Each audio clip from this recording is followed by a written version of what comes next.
Well, we've used Who it wrote that? twice, Sibelius. just in this one. Sibelius. In Landy, I guess.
Come seeker, come traveler, come all humankind, online or in person, whomever you love. Come and be welcome at the Unitarian Universalist Church of Cheyenne. Here, we are building a community of refuge where all have equal worth and are invited into spiritual exploration as a foundation for hope, compassionate service, and action. This is a place where questions are encouraged, a place with room for all who you are. This is a place full of works in progress, a place for being human together. Settle in, Welcome. It is good to be here. But you can also settle in. And exhale. This is a time for community.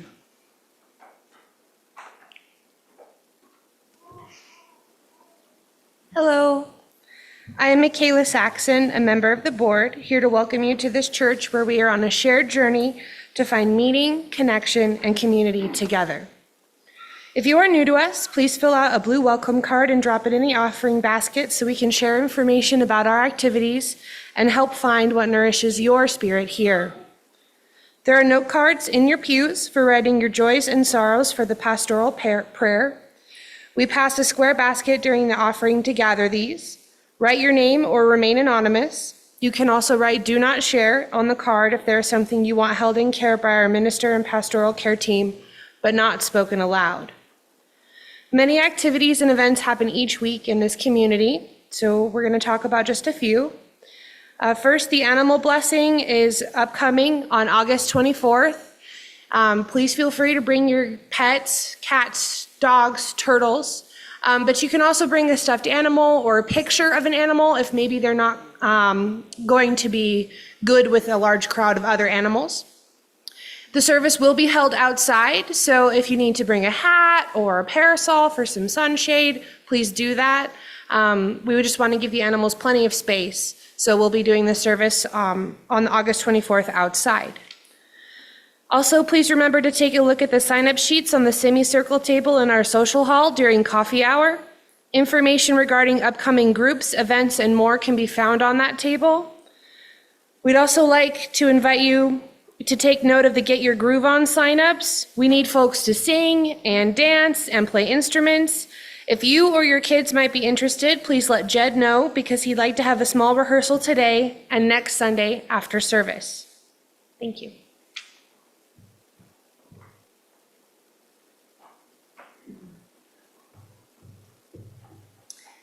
We gather in person and on Zoom each week, giving from our resources to sustain the work of this church and share our abundance with community organizations broadening the reach of our values. You can find the text to give number in your order of service or use your Realm app for electronic giving, or your Share the Plate offerings and pledges may also be dropped in the baskets in a few moments as they pass. Our Share the Plate partner for this month, the month of August, is Unaccompanied Students Initiative. Let's welcome Julie Fogg to tell you about their work. Thank you so much. Good morning, everyone. I just want to, first of all, thank you so much for this opportunity for USI to be the blessing of your Share the Plate this month.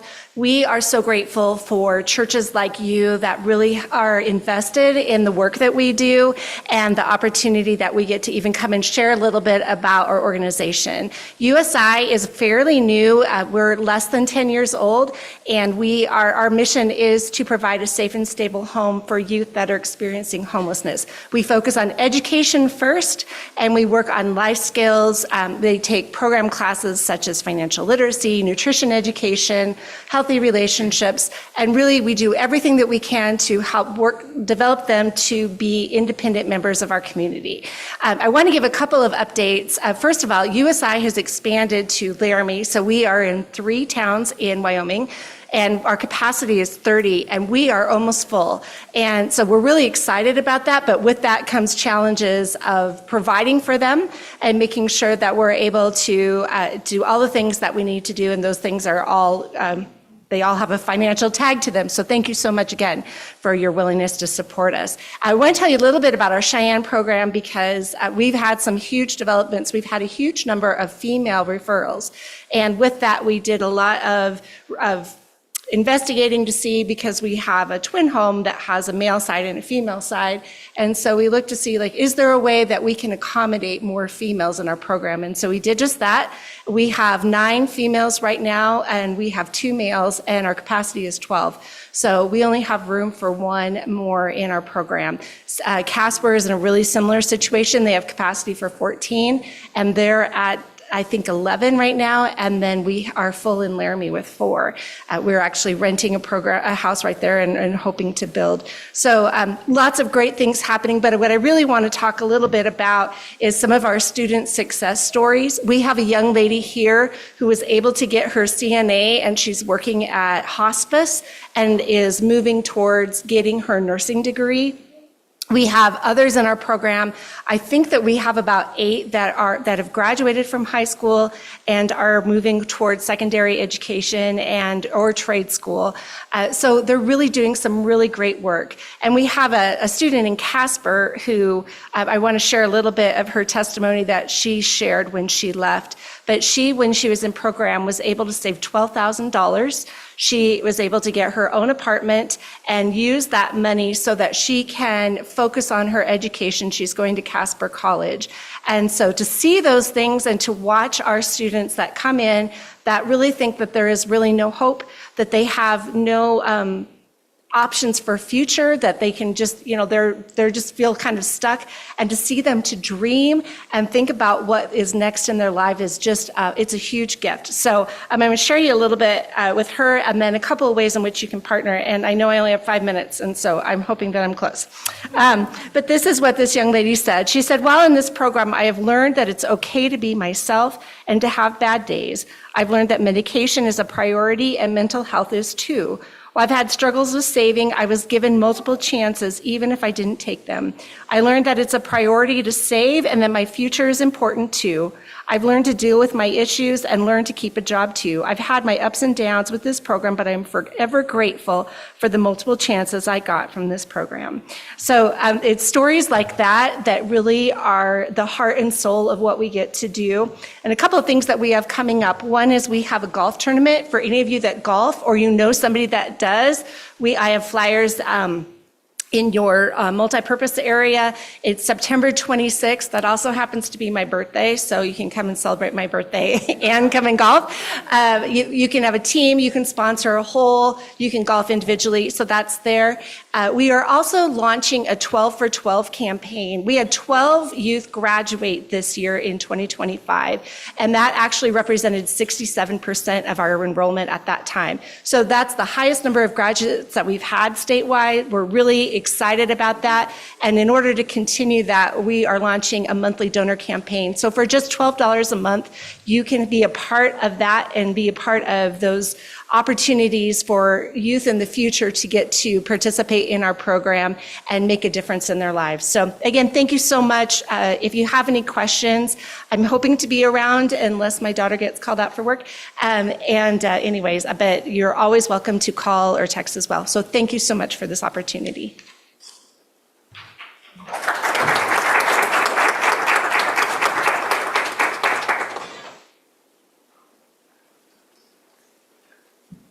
And so as we pass the baskets, we are grateful for the musical gifts of Tim Jenke and Carl Mount, who will be sharing a classical arrangement with us.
And so it is with deep gratitude that we receive this morning's offering, our treasures, our talents, and our thoughts and needs.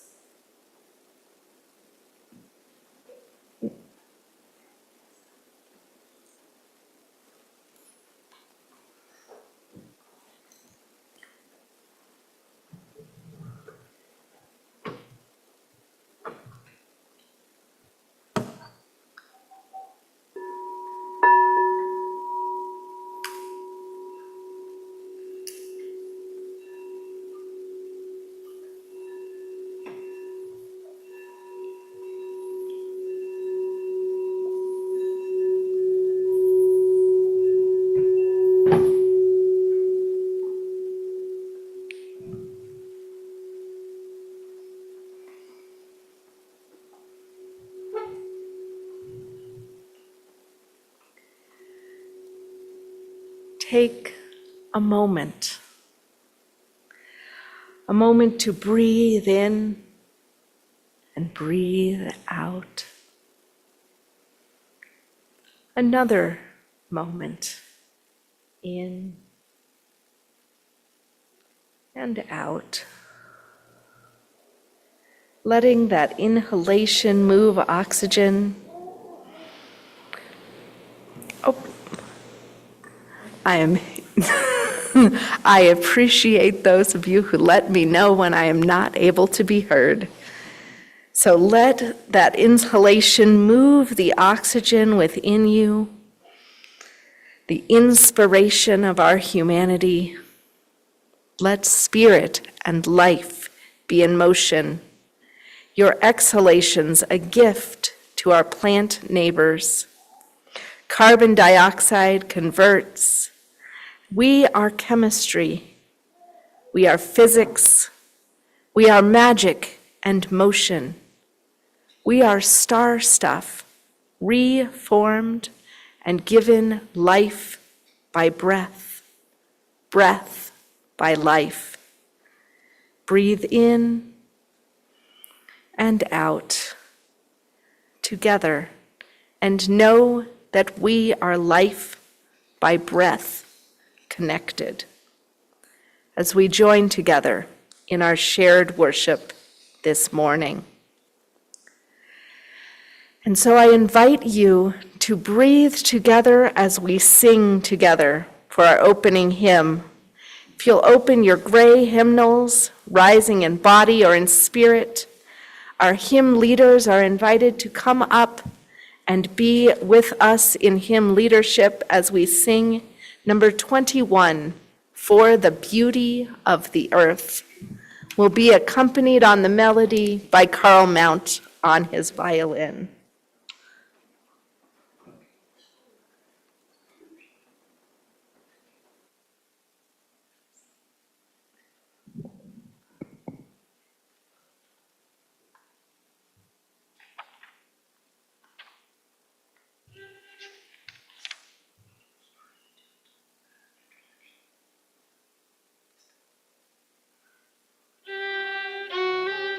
Beauty of the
Now we invite Sadie to come up as we light our chalice.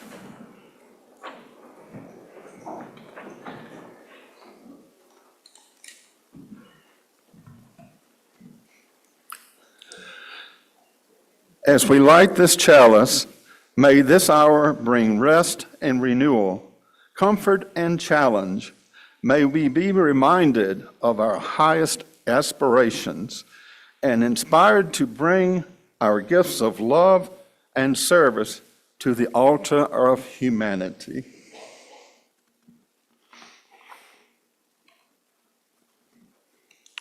Now, if the young or young at heart wish to join us on the chancel at this time, we invite you to share the leadership of speaking our covenant together in unison prior to our time for all ages. The words to our covenant can be found on the inside cover of your order of worship. And I'm going to steal my words too. But we know how to start this with love. Love is the spirit of this church, and service its cause. This is our covenant, to dwell together in peace, to seek truth, and to help others. All right. So today we have not so much a story as a conversation. So I'm going to ask a few tricky questions at the beginning. How many of us sleep each night? Some of us are going, eh. How many people enjoy sleeping? I do. How many people like to take naps in the daytime? How many people wish they could take more naps, but they're usually too busy?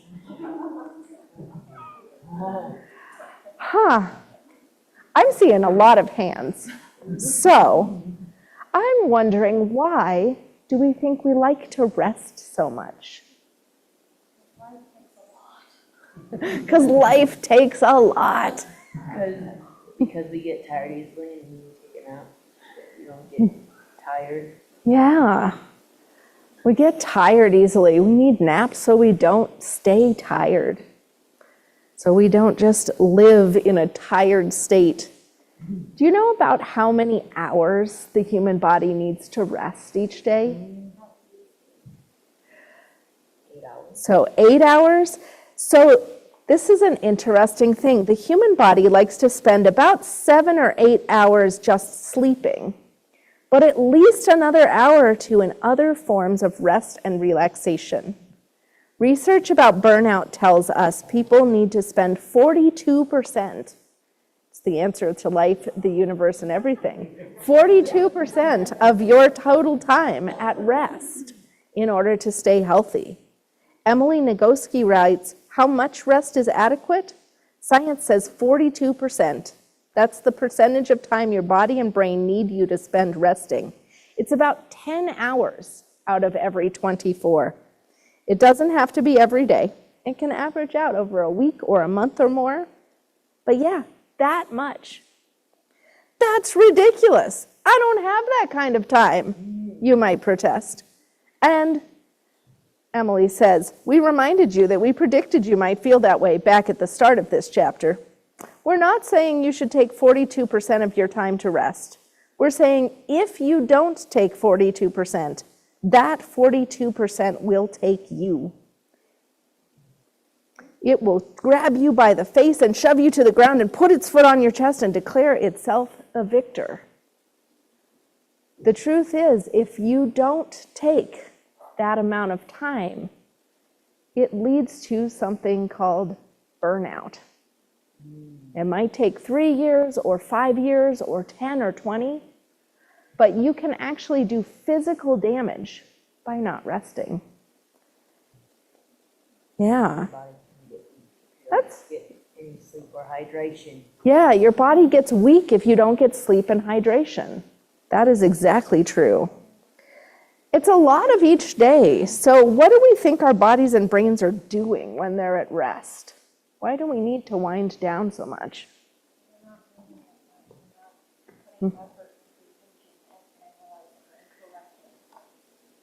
Yeah. Not so much doing. They're not doing. What's happening instead? Recharging. So there's healing. There's the formation and growth of neural connections. The reason babies have to sleep like 14 to 16 hours a day is because their brains are growing so fast.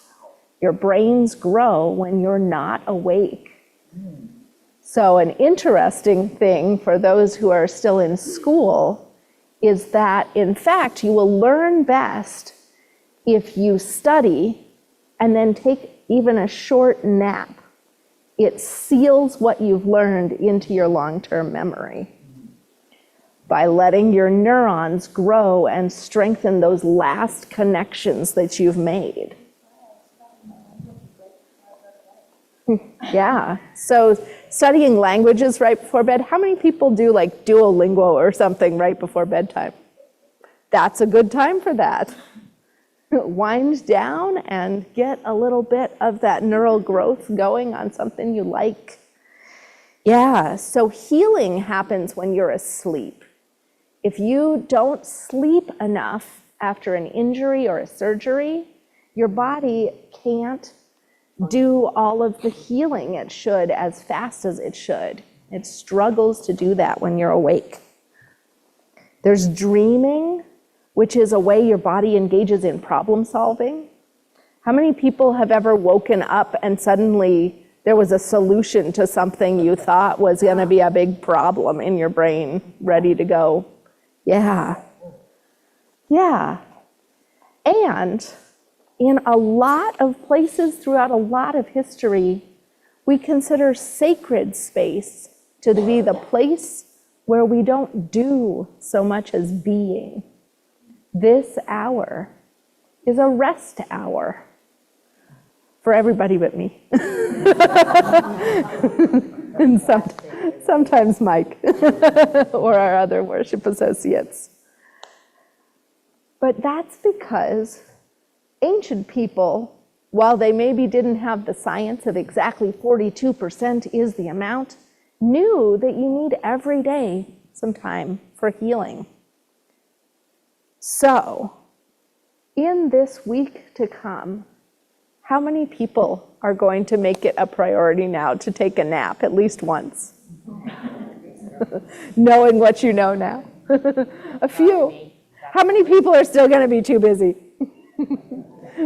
Some, probably. Yeah. So, as we move into our pastoral prayer time, I encourage you to take a couple deep breaths and savor this time together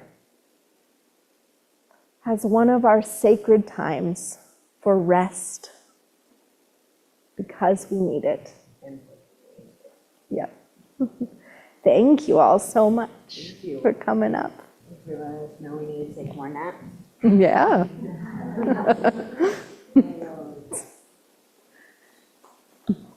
It's sick, this nap ministry. In fact, there is a book called Rest and Resistance, and Tricia Hersey, who is a member of the NAP ministry, the founder of the NAP ministry, A Sacred Space for Pause, writes, "Our liberation is deeply connected to the portal of healing we can tap into when we rest. Wherever our bodies are, we can find rest, ease, and liberation. Part of our decolonizing resides in deprogramming from our brainwashing about rest as our divine right. We are divine. Our bodies are divine and a site of liberation. Wherever our bodies are, we can find and snatch and center rest." So this week, today, right now, as we join in our spirit of prayer, let's make that commitment to rest. Spirit of life and of love, Each week we gather to be with one another, hoping to support each other. Spirit of life, may we be a comfort for one another in hard times. May we help one another to fully celebrate our joyful and happy moments. May we dwell together, rest together in the wonder and mystery of this magnificent and ever-changing life which we live together. Today, may we offer gratitude for Kirtan with Ashlyn on Friday, a place of peace. May we offer prayers of continued healing, prayers that things work out the way they should for Andy B. May we offer comfort in their grief, in our grief, for the passing of Ron Lebrecht, for his sister Eleanor, who survives him. Ron was 98 years old and lived a full and beautiful life in connection with the land, the rocks, the generations that he loved to focus upon. Ron, we will miss you.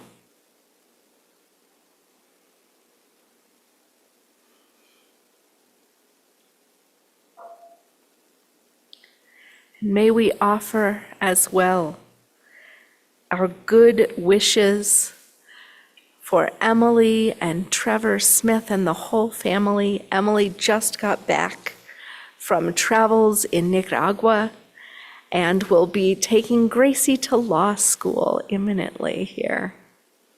We hope those have been and will be good journeys.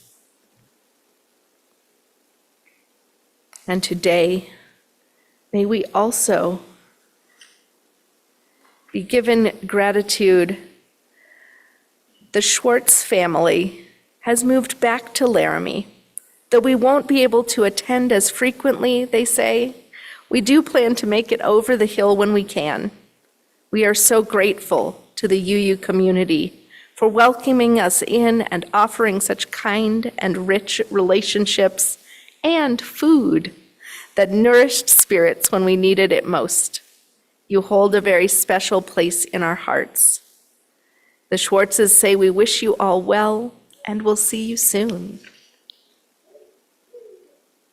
And today as well, may we acknowledge and savor what is good in this time of year, the blooms on the plants, the gardens that are coming into fruit, the warmth that we find outside, and yes, also care for those affected by the hailstorm here.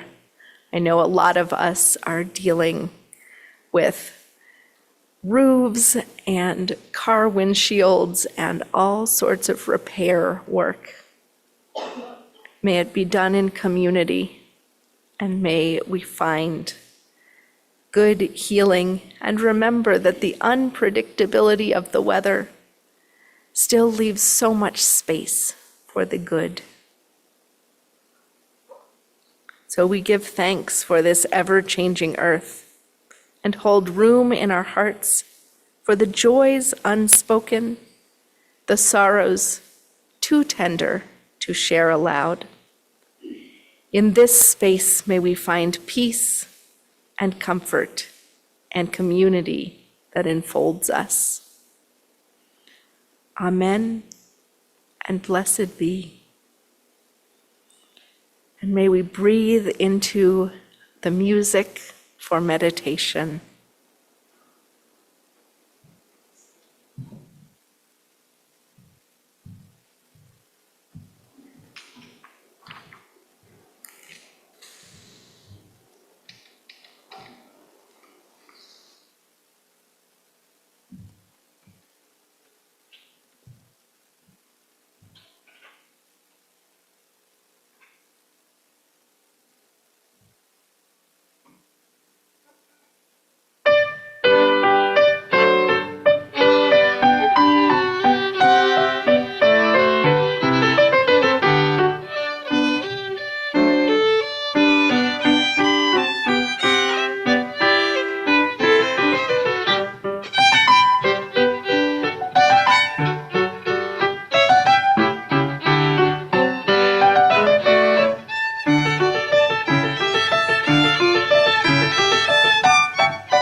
The sacred message today is adapted from Mysteries of the Dark Moon by Demetra George. Queen of the night, triple-faced Hecate is one of the most ancient images from a pre-Greek stratum of mythology and an original embodiment of the great triple goddess. Hecate may have been originally derived from the Egyptian midwife goddess Heket, who in turn evolved into Hek, or the tribal matriarch of pre-dynastic Egypt. In Greece, Hecate was a pre-Olympic goddess whose geographical origins placed her as a native of Thrace in the northeast part of the country, which links her to goddess worship of Old Middle Europe and Asia Minor in the 3rd and 4th millennia. Unlike many other primal deities, she was absorbed into the classical Greek pantheon. The Olympian Greeks had a difficult time fitting her into the scheme of their gods. The Titans, with whom Hecate was associated, were the pre-Olympian deities whom Zeus had ousted and degraded. However, the new conquerors bowed to Hecate's antiquity by granting to her alone a power shared with Zeus, that of granting or withholding from humanity anything she wished. While she never joined the Olympian company, Zeus honored her above all other deities by giving her a special place and granting her dominion over heaven, earth, and underworld. Hecate patronized midwives, healers, and seers. She was later known as the goddess of the hearth and later was vilified as the patron of witches. Hecate of the hearth, guardian of homes and healers, be with us in times of rest and recovery, in times of need and times of abundance. Hecate be warmth, be light, be dark, and chill. Hecate, goddess of three aspects, give us turning times and the peaks and depths of the waves, the mountains and the valleys. Hecate, hold us in our best intentions as we turn and center.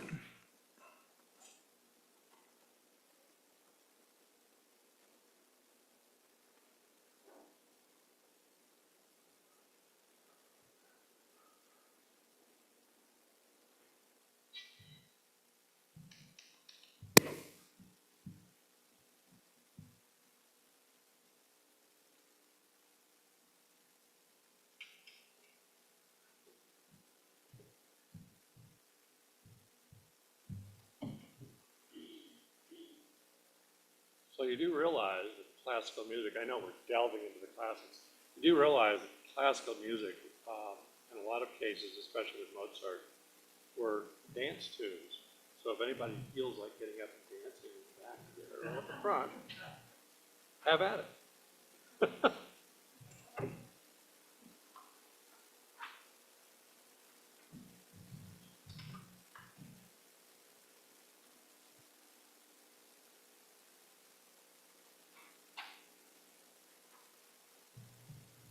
Yes, people still did dance in 1778 when this was written. So.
Thank you all for helping us fulfill our joyful, restful dance break time.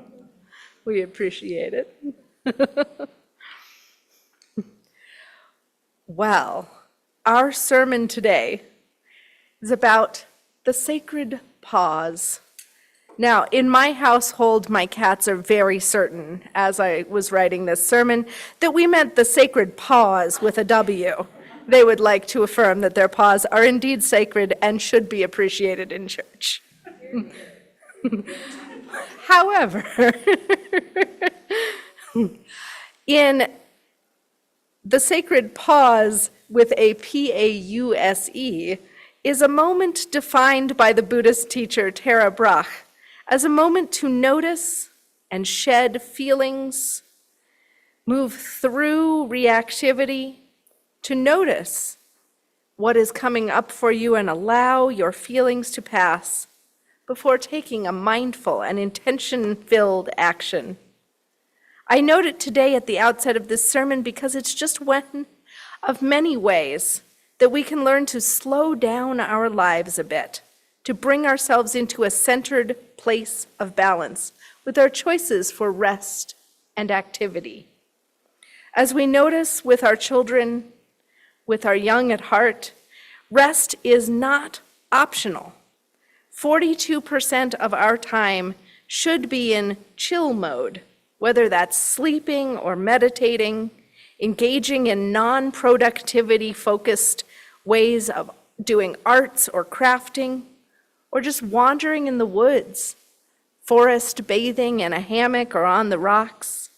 If we don't get this minimum of 10 hours a day of downtime on average, burnout, a physical and psychological damage to our bodies and brains becomes inevitable. How long you can keep going before that point is uncertain. 2 to 5 years of serious overwork, maybe even longer if you're just chronically a little too far over on the active side of things. But you'll start to notice signs well before you reach a breaking point. Your judgment and reason may begin to suffer. You may find yourself irritable or with anxiety spikes or depressive episodes in which your body tries its best to paralyze you from action so that you take the space and time you need in the worst way possible. You can't trick your body into accepting less than it's due. This sacred vessel needs your thinking brain to notice and move you out of the path of danger when you're overworking, when you've let the current culture of gigs and hustle trick you into thinking that you should be doing ever more. But it can be hard to stop. We have let ourselves go so far away from the old gods of the house and home, from Hecate of the hearth. For those raised on the Christian tales of ethics, we often jump through that story of Jesus to the action bits of the story. Jesus preaching, Jesus teaching, Jesus healing, Jesus walking about, Jesus walking on water, calming the storms. We skip the context. Jesus is healing in a house where he has been chilling, getting to know the homeowners, just chatting, eating, drinking, sharing space for several days or weeks, building a relationship where they would be willing to have all their neighbors come by for a healing session. We miss the part where Jesus was napping during the storm until his anxious, hardworking disciples awoke him in their fear. In those verses from Matthew 8:23 through 27, the nap is actually a critical part of the story. Jesus has been sleeping in the boat, which allows him to be centered, and when he is woken from that sleep, to take that sacred pause. He is able to rebuke the storm from a place so centered that instead of Jesus being rocked by the waves and blown about by the waves and the wind are calmed by him. If we think about this metaphorically, we come back to those principles of co-regulation, which are so important in parenting. Your heartbeat, your centering, calms a child, allows them to come back to center and learn to regulate their own nervous systems independently. Without that, you end up with anxious children. You can co-dysregulate one another by getting worked up together. Even further back, there were goddesses, like Hecate of the moon and the hearth, this three-faced goddess whose aspects tell us of waxing and waning cycles. Those cycles of the moon, the cycles of our lives, move through the stages. Maiden, mother, and crone, we see stages of growth and doing and being in wisdom. We connect lifelong changes with monthly changes in the moon, the pulls of the waves of the ocean, the reproductive surges of hormones in the menstrual cycle. Hecate of the hearth is a reminder that the home is a sacred space, the place of pause, and it is as worthy of our time as any job or place outside. Where we sleep, where we rest, where we have fun, is a place worth caring for, blessed by the gods, and worth filling with beauty and importance.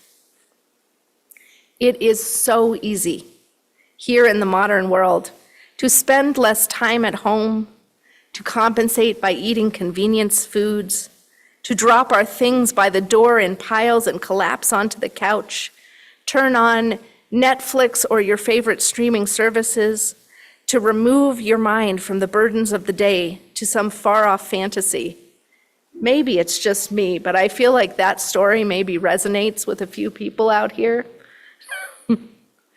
Well, when we do that, when we spend too little time on making our homes havens of peace, we may find that without a sacred space, we lose out on comfort, on centeredness, on the ability to regulate our own emotional landscapes, that our lives are less manageable when we have no place to center, no place to nap amidst the waves and storms of our own lives. Without a place of rest, those waves can push us right over. We may sink beneath them. So, activists, people who are engaged in community organizing, often use something called an action and reflection cycle. It's a really intentional process when you're getting ready to call for change, a big wave. This cycle recommends that you try one thing, maybe a petition, a protest, maybe a direct action or an act of civil disobedience. Then you get back together to talk through what worked, what happened, what you wish had happened, what you might change for your next action. You notice what one another's experiences were. Your strategy adapts. This is how people engage with their lives. It's how activists engage with community. It's how plants and animals engage with the natural world. It's not just something that's specific to activists. It's that Buddhist practice of the sacred pause. It's the prayer practices of the Jewish tradition that ask us to pause before eating, before sleeping, right after waking, to take a moment for gratitude and setting intentions. It makes the mundane sacred, a space for learning. Like that sleep after learning, it's a pause to form and reform connections to grow new growth. And it lets us move into the spiritual realm and back to find our sacred centers. We need a home, whether that's the literal home where we live or a spiritual home, like a congregation or a spiritual small group. We need a place where we can get comfortable and vulnerable with each other, to kick our shoes off in a metaphorical or a literal sense. And then we need a moment to line up those shoes, literally or metaphorically, to get our thoughts and emotions back on an even keel. As bears hibernate getting through the lean times back to spring, as trees grow in rings of wet and dry cycles through the years, humans need sleep and rest and recovery in order to grow and heal, in order to dream and desire. Prayer and meditation, pauses and sitting, when we don't get them, as we've heard from Tricia Hersey and Emily Nagowski, we can burn out like a flame given insufficient fuel. So today, I ask of you to find your center once more, to find a way to fuel up your life with beauty and spirit, to make yourself one of those whose centered self can calm the storms of those around you, to find playfulness, to find what is creative. I invite you to make this reflection portion a very practical piece of work for yourself. You might try out a spiritual practice in the coming church year, like meditation with Bird and Bell, or the Monday mindfulness practice. You might try a Lectio Divina reading and reflection, kirtan chanting or drum circle, monthly conversations and focus on your spirit with a chalice circle or a wellspring small group. You might help your emotional landscape stabilize through our grief group, or make a date to speak with a friend or with your pastor. That's me. When you have emotional turmoil, don't let yourself get run down. Don't wait to make that 42% goal a reality. Just begin to turn yourself toward rest each day, to take that sacred pause. My cats are still advocating for my sacred pause to mean a break in which I pet or feed them and admire their little toe beans. But you do what works for you. Take a sacred pause to reflect. Set intentions in the liminal spaces of your days. Liminal, I will also note, is just a fancy way of saying in the doorways. It might mean when you leave or enter the house or the office specifically. It could be in the car between activities and home. Take a moment to reflect, to recenter. What was good? What would I change? What do I hope? What comes next? Slow down and give yourself time to nap between the waves. Make sacred space your priority. So I'll invite you, before we move into our next hymn, to take a moment to breathe. You might close your eyes or soften your gaze and imagine what a sacred space, a sacred time might look like for you in the coming week. Think about where you have times that you might pause and just breathe. Take this moment to pause, to breathe, to let your emotions settle into calm. Or if you aren't finding calm, to notice what other emotions are coming forth and clamoring for your attention. To say you are welcome, whatever emotional space you have, and let them be with you. And breathe once more. And now, to rise in body or in spirit, and turn in your gray hymnal to number 318, We Would Be One, to bring ourselves together, one with another, in our shared journey.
Right. Please remain standing as we extinguish our chalice flame and speak together the words in our order of service. We extinguish this flame, but not the light of truth, the warmth of community, or the fire of commitment. These we carry within our hearts until we are together again.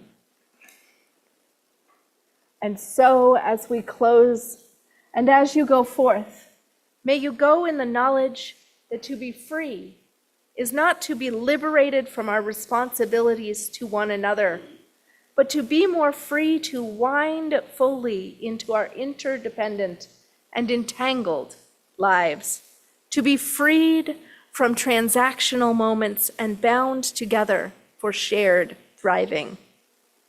May you rest in the knowledge and be held in love. Blessed be always.